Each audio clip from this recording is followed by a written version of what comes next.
Olá, meus queridos amigos e minhas queridas amigas aqui do Trino Concursos. Tudo bem, pessoal? Chegamos ao nosso último encontro de humanística, né? O último encontro onde nós terminaremos o conteúdo de ética e estatuto da magistratura nacional, estatuto jurídico da magistratura nacional. Nós estamos mais uma vez em Poços de Caldas, estamos mais uma vez com o nosso querido amigo Edu. E eu conversava com ele até um pouquinho antes do início dessa aula, dizendo assim, da minha felicidade em poder estar aqui, em poder conversar sobre esse tema tão importante, exigido na nossa segunda fase, né, na prova discursiva, e como nós conseguimos evoluir. É muito bom mesmo nós ficarmos satisfeitos, né, com toda a humildade do mundo, com o desenvolvimento desse nosso trabalho. É muito bom mesmo a sensação do dever cumprido, né, a sensação de nós estarmos contribuindo, é isso que nós esperamos, ajudando na sua caminhada, tá certo? Pessoal, quais foram os itens, né, que nós nos programamos para examinar ao longo desses 4 encontros? Edu, coloca na tela, por favor, para nós. Muito obrigado, meu amigo. Aí está, só para a gente relembrar, tá, amigos? Nós já falamos de regime jurídico da magistratura nacional, carreiras, ingresso, promoções e remoções, dos direitos e deveres funcionais da magistratura e, no encontro passado, nós falamos sobre Código de Ética da Magistratura Nacional. Portanto, hoje, neste nosso último encontro, temos 3 itens a serem tratados. Os sistemas de controle interno, a responsabilidade administrativa, civil e criminal dos magistrados e a administração judicial. São esses os temas que nós vamos ver a partir de agora, meus queridos amigos, tá certo? Bom, pessoal, quando nós falamos de controle interno, acho que a primeira coisa que nos vem à mente, o que nos chama a atenção, é o fato de que o Poder Judiciário, como os demais poderes, o Legislativo, o Executivo, eles têm os seus respectivos mecanismos de controle interno. E no caso do Poder Judiciário, o controle interno, ou seja, o controle exercido pelo próprio órgão, por isso que nós chamamos de controle interno, em relação à atuação dos magistrados, em relação à atuação dos seus servidores, ele é desenvolvido a partir da conjugação de alguns órgãos. Nós temos órgãos específicos, né, para o controle interno do Poder Judiciário, para controlar essa atuação funcional dos magistrados e dos servidores. Nós temos o CNJ, evidentemente, não é? Nós temos as corregedorias, que são extremamente importantes. Nós temos os conselhos superiores e nós temos também as ouvidorias. Então, eu diria que são 4 órgãos responsáveis por esse controle interno. E nós precisamos ter esse controle interno. Por quê? Para que a atuação seja a mais honesta, a mais íntegra, a mais dedicada, a mais competente, a mais transparente possível, sempre pensando a que tenha mais lisura, não é? Sempre pensando no jurisdicionado. Então, são esses os 4 órgãos que compõem esse controle interno. Vou repetir, amigos. Conselho Nacional de Justiça, o CNJ, os conselhos superiores, as corregedorias e também as ouvidorias. O grande objetivo do controle interno, qual seria, pessoal? Por que desta necessidade? Não é só isso que eu falei agora, mas basicamente o seguinte, Edu, eu vou pedir por gentileza, amigo, para você colocar aquele slidezinho para todos nós aí na tela, por favor. Muito obrigado. Aí está, pessoal. Esse é o objetivo, essa é a finalidade, né? Não é só o que eu falei de uma forma bastante resumida. Mas basicamente é isso, olha, não é só reprimir, não é só também trabalhar de forma preventiva no que diz respeito a eventuais ilícitos praticados pelos magistrados no exercício da função, praticados pelos servidores também, mas também imprimir uma maior eficiência e efetividade na prestação jurisdicional. Com isso, você tem um ganho de agilidade e de qualidade, você incrementa, você aprimora. É para isso que nós entendemos que é importante, é fundamental compreender a atuação dos referidos órgãos que nós mencionamos. Então, eu trouxe logo de início, né, uma finalidade de uma forma bastante simples, e aqui a gente fez isso ficar de forma mais robusta, né? Esse conceito simples, né, para que serve o controle interno, que nós falamos no início, aqui ele está mais robusto, ele está mais qualificado. Então claro que sim, procurar repreender quando já tiver acontecido, tentar prevenir antes que aconteça, né, qualquer ilícito que venha a ser praticado por magistrados, por servidores, mas ao mesmo tempo você imprime uma maior eficiência, uma maior efetividade, que é o que todos nós queremos na prestação da tutela jurisdicional, e a gente ganha agilidade, a gente ganha, acima de tudo, qualidade. Vamos falar um pouquinho do CNJ, amigos. Vamos conversar a respeito do Conselho Nacional de Justiça. O Conselho Nacional de Justiça ele foi criado através da emenda constitucional número 45 de 2004, a chamada Reforma do Judiciário, que acrescentou o artigo 103b, B de bola, 103b, ao texto constitucional, por isso que é uma emenda constitucional, né, a 45 de 2004, com a função de implementar o controle da magistratura. O CNJ ele tem sede em Brasília, não é?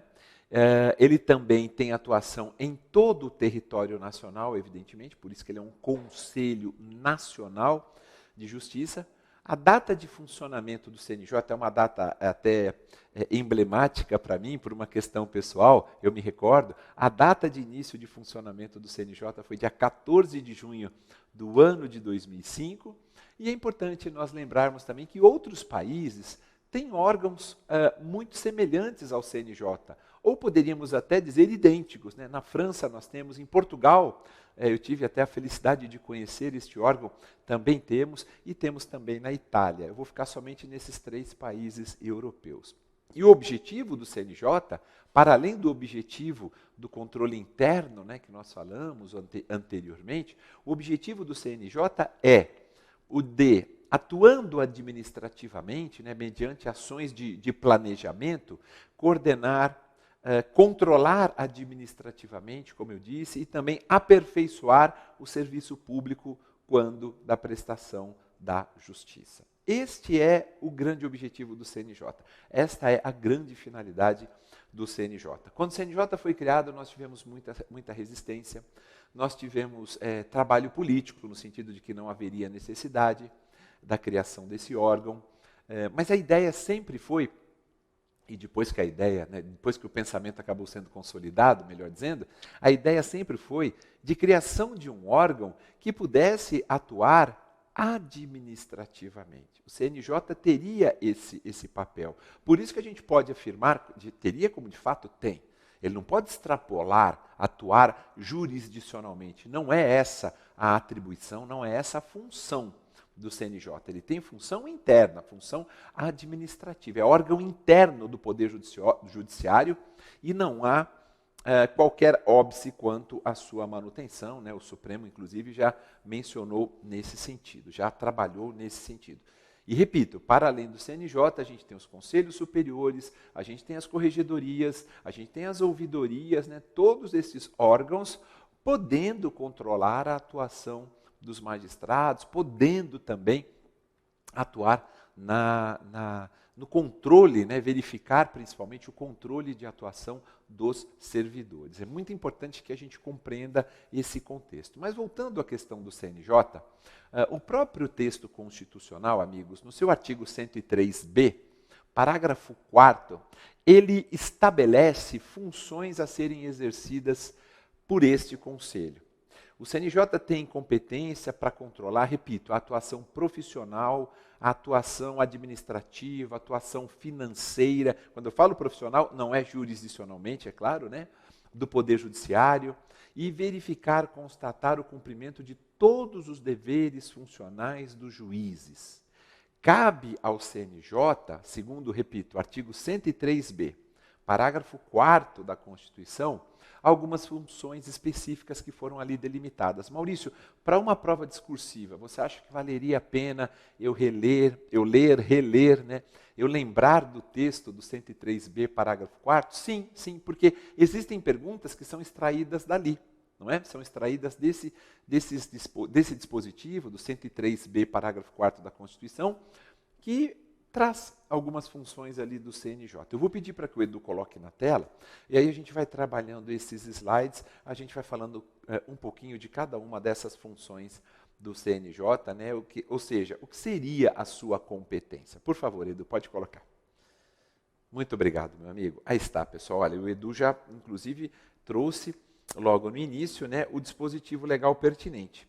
O CNJ tem competência para controlar a atuação administrativa, financeira do judiciário. Veja que não se fala, né, na verdade, em controle jurisdicional e também o cumprimento dos deveres funcionais dos juízes.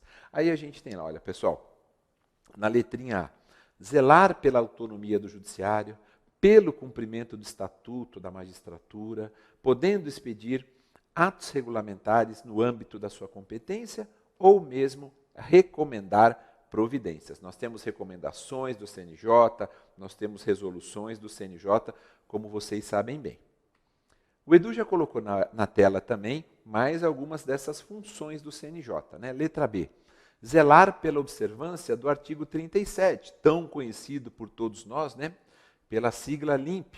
37, que trata dos princípios da administração pública, legalidade, impessoalidade, moralidade, publicidade e eficiência. E apreciar de ofício ou mediante provocação a legalidade dos atos administrativos praticados por membros do Poder Judiciário ou órgãos do Judiciário, podendo desconstituí-los, podendo revê-los ou fixar prazo para que se adotem providências necessárias ao exato cumprimento da lei, sem prejuízo, isso é extremamente importante, da competência do TCU. Então o CNJ vai atuar, mas o TCU também pode atuar nessas situações, não é? Letra C, aí está, obrigado, Edu. Receber e conhecer de quaisquer reclamações que sejam levadas, né, ao CNJ contra membros ou órgãos do Poder Judiciário. Então, vai receber o CNJ, vai conhecer, vai dar prosseguimento, né, para ver depois o que vai ser determinado, qual consequência será aplicada naquele caso concreto. Inclusive contra serviços auxiliares do Judiciário, serventias extrajudiciais, os cartórios, por exemplo, amigos, não é? E órgãos prestadores, está aqui, olha, de serviços notariais e de registro, que atuem por delegação do poder público ou oficializados, também tudo sem prejuízo da competência disciplinar, correicional dos tribunais. Quer dizer, nós já temos as corregedorias, mas também o CNJ pode fazer todo esse trabalho, né, de receber e conhecer as reclamações, podendo avocar, podendo chamar processos para si, processos disciplinares em curso e determinar a remoção, a disponibilidade ou a aposentadoria com subsídios ou proventos proporcionais ao tempo de serviço e aplicar outras sanções administrativas. Sempre, é claro, sempre, amigos, assegurada a ampla defesa, que é uma marca não só do processo administrativo, né, como também do processo judicial. Nós precisamos ter a ampla defesa. Obrigado, Edu. Também, olha, representar ao membro do Ministério Público, no caso de crime contra a administração pública, no caso de abuso de autoridade, para que o MP adote as respectivas providências, não é? Rever de ofício ou mediante provocação os processos disciplinares de juízes e membros dos tribunais julgados há menos de um ano.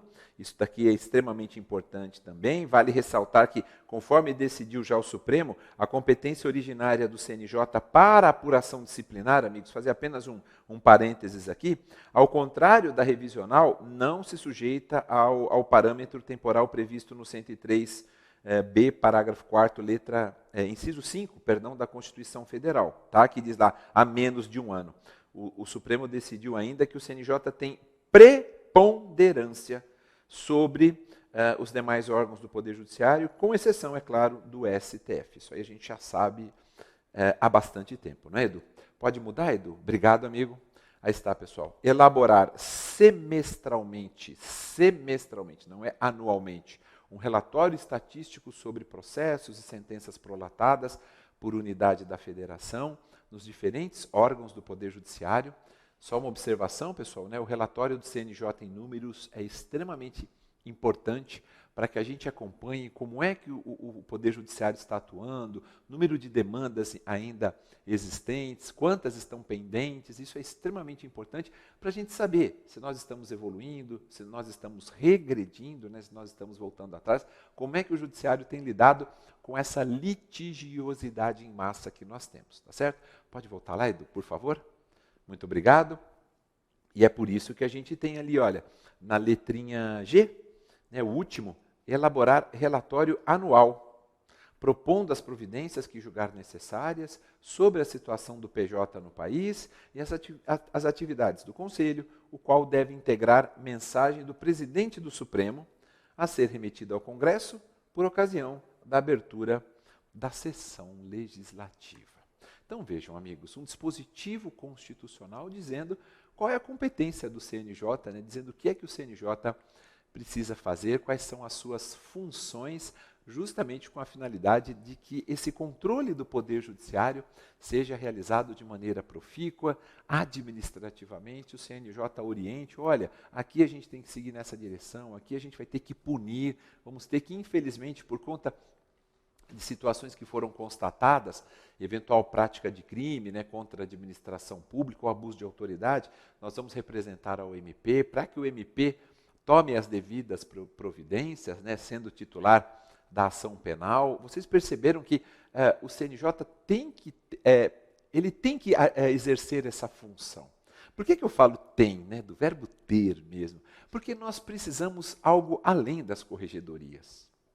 E aqui é uma crítica que eu faço, pessoal, e com todo respeito e humildade também. As corregedorias dos tribunais, elas precisam ser um pouco mais incisivas. Na hora que tiver que repreender, qualquer magistrado, quem seja, tem que repreender. Se há um desvio de conduta, né, se há uma conduta ilícita, se o comportamento do magistrado na sua vara, comportamento que eu digo profissional, né, principalmente, olha, é completamente desidioso, tem processos conclusos há mais de ano, tem que agir, as corregedorias precisam ser mais firmes. Quando você tem o CNJ também para fazer esse papel, a situação já fica um pouquinho mais... os próprios magistrados, né, ficam um pouco mais assim, opa, peraí, tem corregedoria, tem CNJ, tem as ouvidorias, né, para ouvir as reclamações, né, tem os conselhos superiores. É importante que a gente tenha isso em qualquer profissão, não é só no exercício da magistratura, mas a magistratura precisava, particularmente, eu penso que a criação do CNJ veio só para somar, só para somar. Nós precisamos sim. Nós temos um grande número de magistrados e nós precisamos ter esse controle também administrativo por parte de um órgão que é composto por 15 membros. 15 membros. 15 membros com mandato de 2 anos e admitida uma recondução. Quer dizer, fica 2 e pode ficar mais 2, ou seja, ficaria 4 anos atuando no CNJ. São 15 membros. E a presidência, né, nós acabamos de ver pelos atos de competência do CNJ, a presidência do CNJ é do presidente do Supremo Tribunal Federal. E o cargo de corregedor geral, ele é ocupado por ministro do STJ. Quer dizer, você tem elementos ali dos 2 tribunais superiores nesses 2 cargos tão importantes. Já os demais membros, eles são nomeados pelo presidente da República, depois de aprovada a escolha, né, pela maioria absoluta do Senado Federal. E junto ao CNJ, como não poderia deixar de ser, quem é que nós temos ali atuando, né? Nós temos o Procurador-Geral da República e o presidente do Conselho Federal da OAB. Então vejam, são 15 membros com mandato de 2 anos, permitido uma recondução, a presidência fica a cargo do presidente do Supremo, cargo de corregedor é de ministro do STJ, porque aí você consegue equilibrar, e os demais membros são nomeados e aprovados pelo presidente da República, depois de aprovada a escolha pela maioria absoluta do Senado Federal. Volto a afirmar, amigos, não tem função jurisdicional. CNJ tem função administrativa, não tem função, corresponde a um órgão de cúpula administrativo do Poder Judiciário, salvo, né, em relação ao Supremo. O Supremo não está submetido ao Conselho Nacional de Justiça. Maurício, mas espera aí.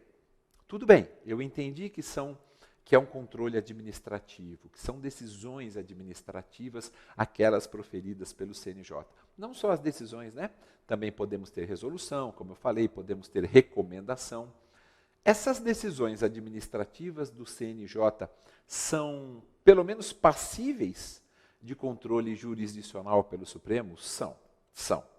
Os ministros do Supremo não se submetem ao CNJ, mas as decisões emanadas do CNJ, as decisões administrativas, são passíveis de controle jurisdicional pelo Supremo Tribunal Federal. Os ministros do Supremo realmente não estão sujeitos, né, ao poder disciplinar do CNJ. E as diretrizes do CNJ, né, em linhas gerais? Elas compreendem basicamente o quê? Eu diria o seguinte, pessoal, com base também no texto constitucional. CNJ tem, eu diria, 4 diretrizes que são muito importantes.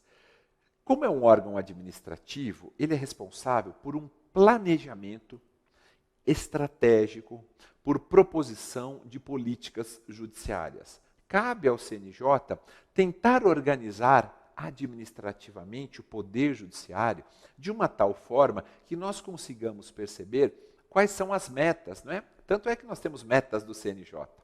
Quais são os planejamentos estabelecidos de maneira estratégica para atingirmos as finalidades que nós queremos. Isso é papel do CNJ. E propor políticas judiciárias. Por exemplo, se nós lembrarmos há um bom tempo atrás, o CNJ já trabalhava muito com aquele slogan, conciliar é legal. Se a gente olhar para a resolução 125 de 2010 do CNJ, ela incentiva demais as políticas de autocomposição. Isso é planejamento estratégico, isso é proposição de políticas judiciárias. Tá certo? Então essa seria a primeira, eu falei que são 4, né? A primeira diretriz que o CNJ, em linhas gerais, né, o CNJ tem que desenvolver. Uma segunda diretriz, amigos, de atuação, né, seria a modernização tecnológica do judiciário. E isso é algo tão imprescindível, amigos, mas tão imprescindível, né? Nós trabalhamos hoje com processos virtualizados, numa boa parte. Claro que a gente tem ainda processos físicos em andamento, mas nós já temos muita coisa virtualizada, então nós precisamos compreender como é que os programas, né, serão implementados. Se a gente pegar o PJE, Processo Judicial Eletrônico, não é? Como é que o processo judicial eletrônico foi implementado, como é que ele pode ser incrementado, como é que ele pode ser ampliado.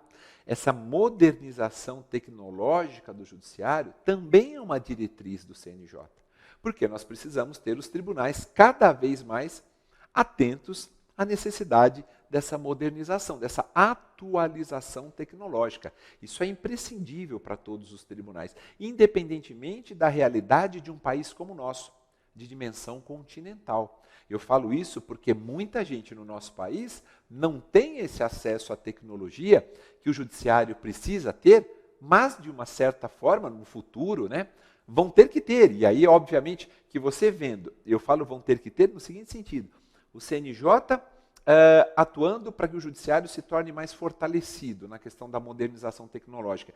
Isso vai exigir também do próprio governo federal um maior empenho, principalmente no sentido de falar, opa, se estão também trabalhando com essa modernização tecnológica, eu preciso ter também, por exemplo, redes, né, de transmissão 3G, 4G, 5G funcionando melhor. Eu preciso ter as empresas responsáveis, né, por esses serviços também operando com melhor qualidade. E isso acaba implicando, às vezes, até numa relação de consumo. Enfim, é todo um contexto, amigos. Não é simplesmente falar, é uma das diretrizes do CNJ a modernização tecnológica do judiciário. Vai muito além disso. Vai muito além. Uma terceira diretriz, então, pessoal, a primeira, planejamento estratégico, a formulação de propostas de políticas judiciárias seria a primeira. A segunda, a modernização da tecnologia do judiciário. Uma terceira diretriz seria a ampliação do acesso à justiça, pacificação e responsabilidade social. Esse é um problema que nós temos, e é um problema mesmo, né, que para mim o CNJ não conseguiu ainda atuar de maneira efetiva, não obstante muito esforço para isso, muito esforço. Isso é inquestionável. O CNJ esbarra às vezes em barreiras próprias, internas, não é nesse sentido. A questão do amplo acesso à justiça, ela é muito maior do que nós imaginamos, né? Mas muito maior. E se nós tivermos um órgão como o CNJ, que tem essa diretriz e que trabalhe nisso melhor, obviamente com a atuação muito forte também do Conselho Federal, da OAB, eu penso que a gente vai conseguir dar passos muito maiores do que simplesmente pensar assim, poxa, olha, o amplo acesso à justiça compreende a possibilidade de gratuidade, de não ter que gastar, de termos defensores públicos em números suficientes, ou seja, compreende tanta coisa, que não vai ser também da noite para o dia, né? Não vai ser de um dia para o outro que a gente vai conseguir implementar esse amplo acesso à justiça de maneira efetiva. Mas o CNJ vem, de uma certa maneira, atuando nessa terceira diretriz que eu trago para vocês, principalmente nos dois últimos itens, né, na questão da pacificação e da responsabilidade social. Quando eu falo de pacificação, eu lembro da Resolução 125 de 2010 do CNJ de novo, né, que eu já estou falando dela pela segunda vez, que trabalha com a política de conciliação, de mediação, conciliar é legal, e recomenda a todos os tribunais que assim atuem, já o faz pelo menos desde 2010.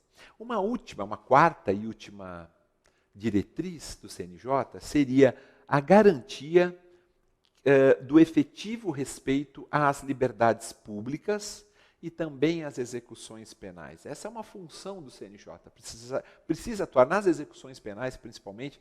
Nós precisamos, em razão do nosso sistema carcerário, em razão da fragilidade do nosso sistema carcerário, em razão da fragilidade das nossas cadeias, das nossas penitenciárias, dos nossos presídios, o CNJ tem que atuar com um pouco mais de firmeza. É uma das diretrizes, não é? Da sua respectiva atuação. Então, são 4 diretrizes, amigos, né, para ficar bem claro.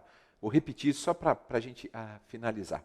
A última que eu falei agora, garantia de respeito efetivo às liberdades públicas e também às execuções penais, ampliação do acesso à justiça, pacificação e responsabilidade social, seria a segunda.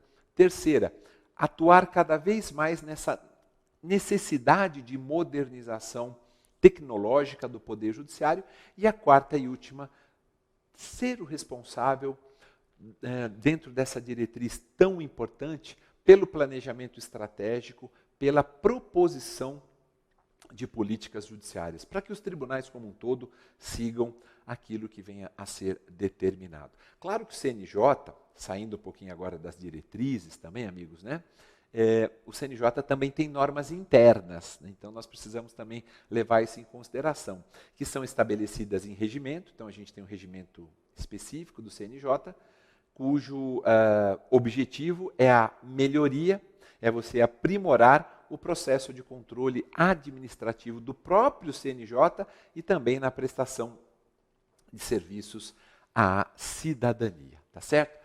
Temos a corregedoria do CNJ também, né, que nós falamos, que o cargo é exercido por um ministro, né, do STJ. Compete à corregedoria do CNJ receber, processar reclamações e denúncias de qualquer pessoa que venha, né, de qualquer pessoa ou entidade com interesse legítimo, não aquelas que venham de maneira desarrazoada, não é?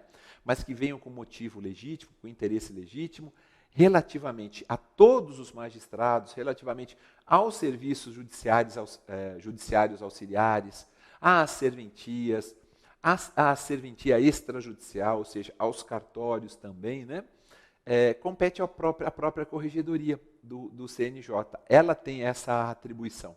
O papel do corregedor nacional de justiça, que é indicado, né, por seus pares, aprovado pelo Senado, como eu disse, nomeado pelo presidente da República, é justamente o de exercer esse controle disciplinar, é o de promover a correta administração da justiça. Por isso que é um órgão correicional.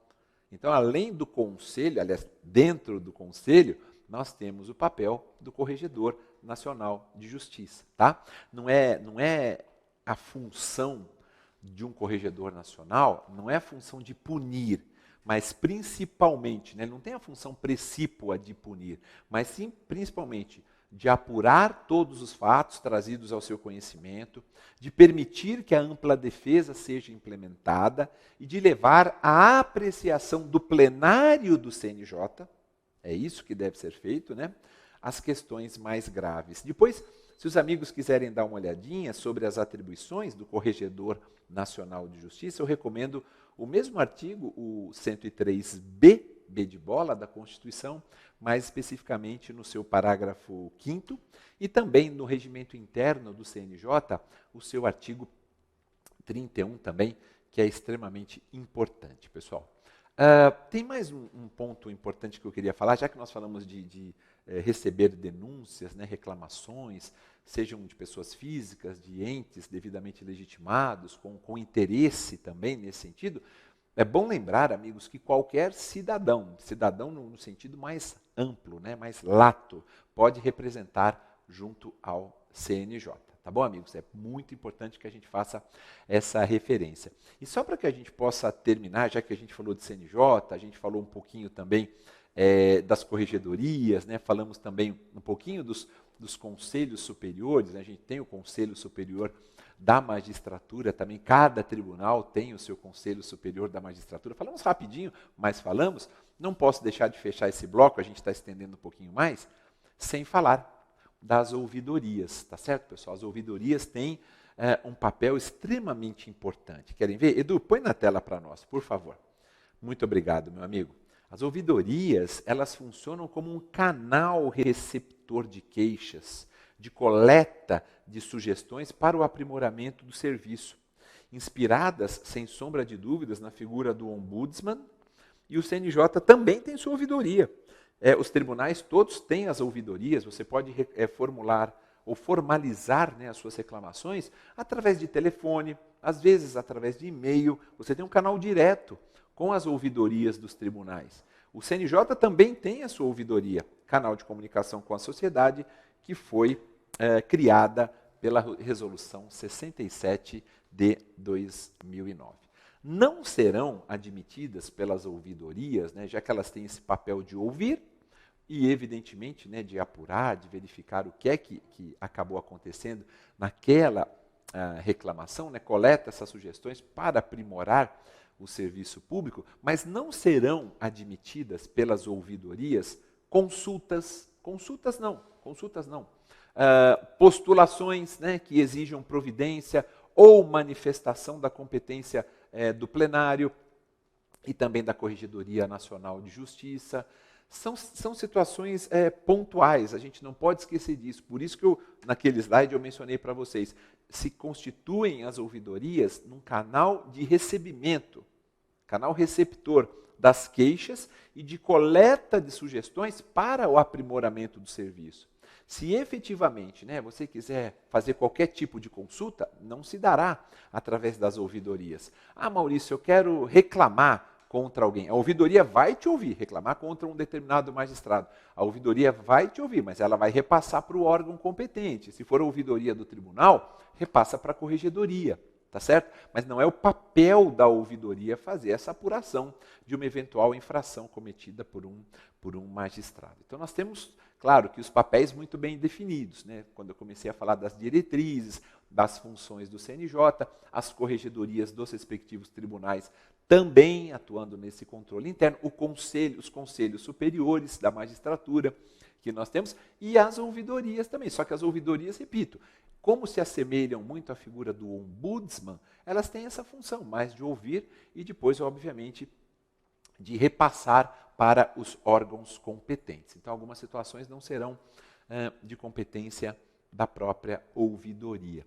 Às vezes, só para a gente arrematar, pessoal, às vezes a ouvidoria recebe uma sugestão, isso já aconteceu, já presenciei num determinado tribunal, não aqui no nosso, mas a ouvidoria recebe uma sugestão de melhor atendimento presencial nos balcões das respectivas secretarias, né? Olha, por que no Fórum X, o Fórum Central, né, de um determinado estado da federação, Por que nesse foro central o atendimento não é feito assim, assim, assim? A ouvidoria recebe esse tipo de queixa, né, esse tipo de sugestão e leva para o órgão competente do tribunal para que eventualmente seja implementado. Não é? Nós precisamos estar abertos a todas as sugestões e atentos às queixas, para que a gente possa melhorar a prestação da tutela jurisdicional. E só para finalizar, amigos, tem também, eu não posso deixar de destacar, por ser membro formador, né, a gente não pode deixar de destacar a Infam, a Escola Nacional de Formação e Aperfeiçoamento de Magistrados. E por que eu não posso deixar de destacar a Infam? Maurício, você está falando de controle, né, interno, né, do próprio judiciário. É porque a Infam, já que nós, do judiciário, nós precisamos exercer de maneira efetiva, de maneira qualitativa a função jurisdicional, você ter uma escola, né, que é vinculada ao STJ, né, junto ao STJ, como a Infam, isso ajuda sobremaneira.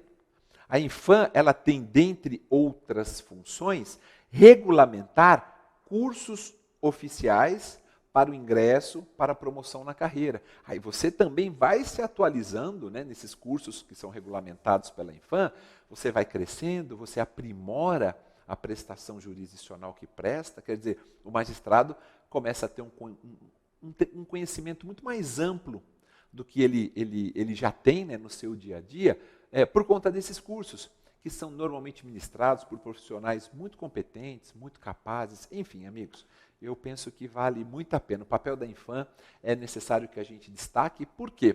Porque ele pode prevenir, né, também alguma disfunção, podemos assim dizer, né, na atuação do magistrado, principalmente no que diz respeito à questão de conhecimento, né? E a Infam não tem só cursos de aprimoramento técnico, né? A Infam tem outros cursos também que são extremamente recomendáveis, né, de você conhecer melhor, por exemplo, como você atuar melhor na oitiva de uma testemunha. Isso é um curso, são cursos, né, que permitem que você tenha uma visão muito mais ampla, né? O ser humano, ele vai muito além do que aquilo que a gente só conhece no nosso dia a dia. Então, você participando desses cursos, isso depois reflete quando você estiver fazendo uma audiência de instrução e julgamento, enfim, por aí vai, tá bom? Mas é que eu não poderia deixar de destacar o papel da Infam. Amigos, a gente volta daqui a pouquinho no nosso derradeiro bloco e a gente já vai começar falando de responsabilidade dos magistrados, administrativa, civil e criminal. Até já.